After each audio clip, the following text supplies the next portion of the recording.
All right, here we are. We have 2 more videos in the Abs-Tastic series. This is video number 9.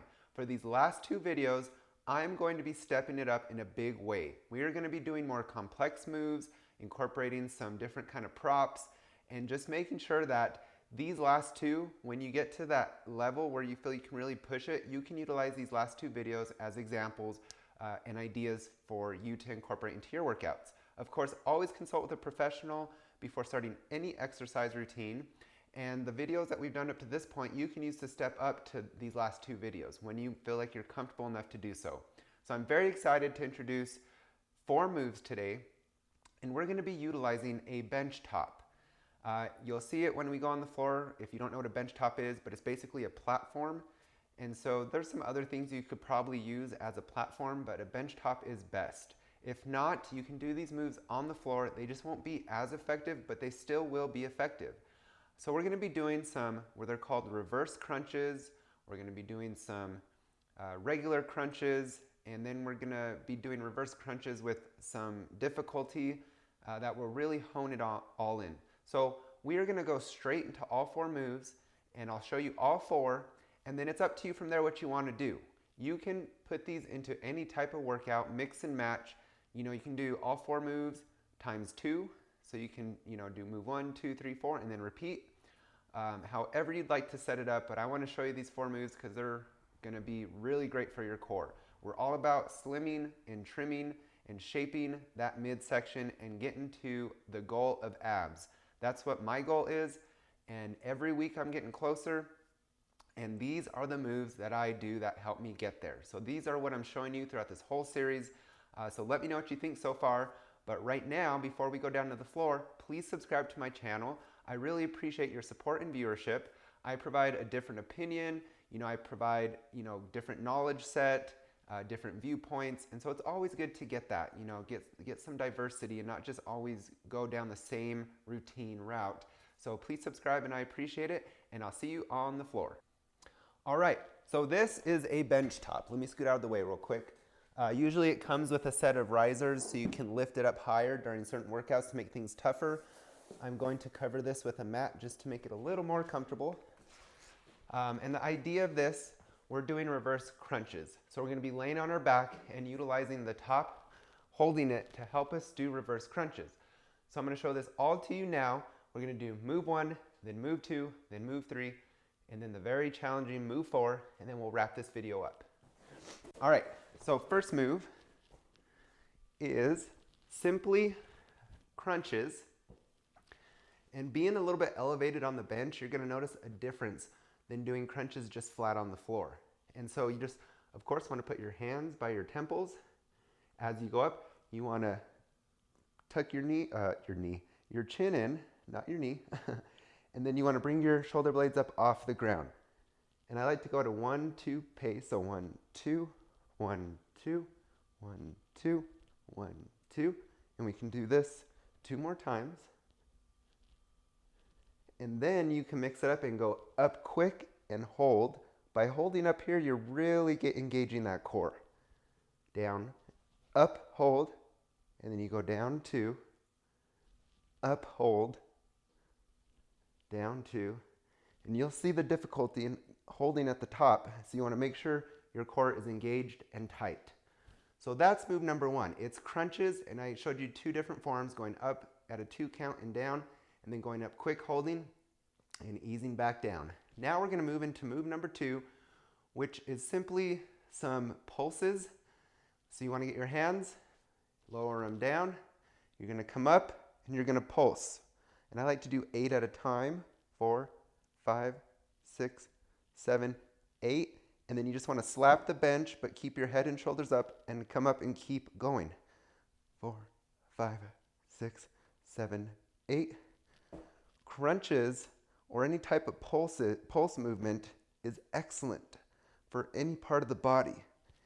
It really makes those muscles work very hard. And so this is something that you guys will really start to feel in your core, and that's what really shapes it, is moves like that where you're pulsing. Now, move number 3, we're gonna move to the reverse crunches.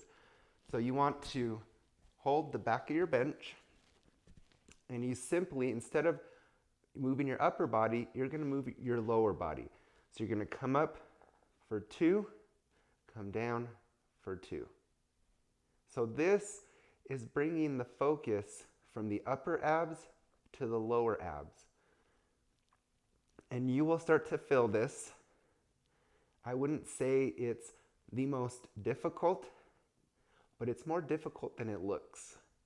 And this is just bringing the movement to the lower part of the abs and making sure your coverage of your whole core and the front part of your abs from top to bottom is being covered.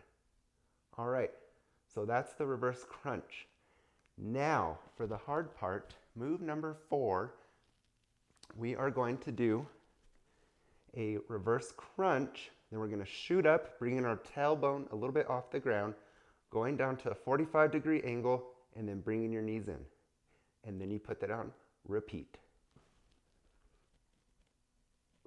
And this one, after you do about 2 or 3, the level of difficulty just amplifies.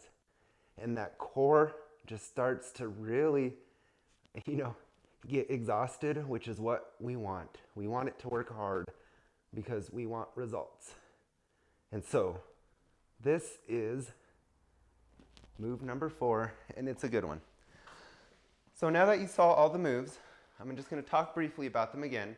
So we started out laying on the bench and doing a 2-2 crunch, so up 2, down 2, and then we'll call that part A of the first move. Then part B is going up fast and holding for maybe about 2 seconds, and then going back down at a 2 count.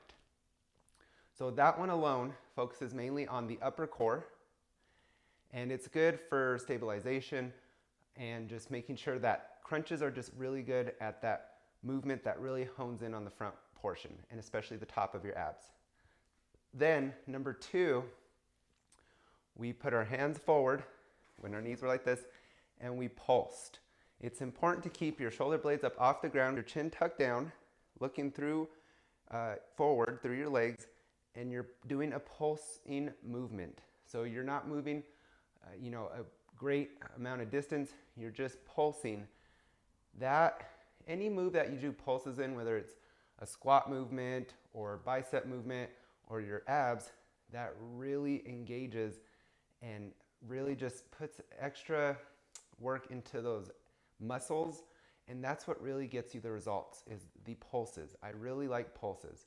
So by doing them 8 times, going down, slap your hands down, but you keep your head and your shoulder blades up off the ground and you go right back to it, you're really not giving your core too much relief, but just enough to get like a quick breath, and then you go right back into it.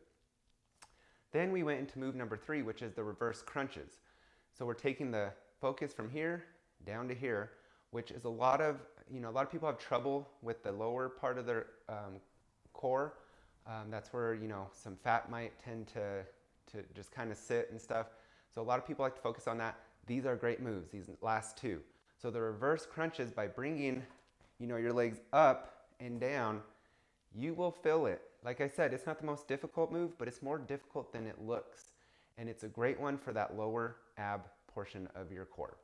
The last one is the challenging one. This one, after about 2 or 3 of them, you really start to get fatigued, which is good. That's what we want. That's how we grow. That's how change happens, because your body has to learn to adapt. So when it gets fatigued, it's going to make change, right? And that's the whole thing we're doing here, is changing our bodies. So by bringing your legs, your legs up and then shooting your legs up, and when you bring your tailbone especially a little bit off the ground when you shoot your legs up, it makes all the difference. But if you can't do that, you can just shoot your legs up, but try to get that tailbone off. And then coming down at a 45-degree angle really puts the pressure and the focus on your lower core. And then bringing in and repeating. I'm telling you, that last move is a beast. So be prepared if you try it. It's great. So all these together just do a full ab workout. So that's why I was really excited about this video, because it's very challenging and it's top to bottom of your abs. And so this is one that will help you get closer to a 6-pack, will help you shape and tone that midsection, because they all incorporate something a little bit different that's going to give you full coverage. So that's the video today, Abs-Tastic Series video number 9. Again, be sure to subscribe. Let me know what you think of these moves. And I hope you guys have a great day, and we'll see you next time for the grand finale of this series. I'm excited to share it. So have a wonderful day, and we'll see you next time.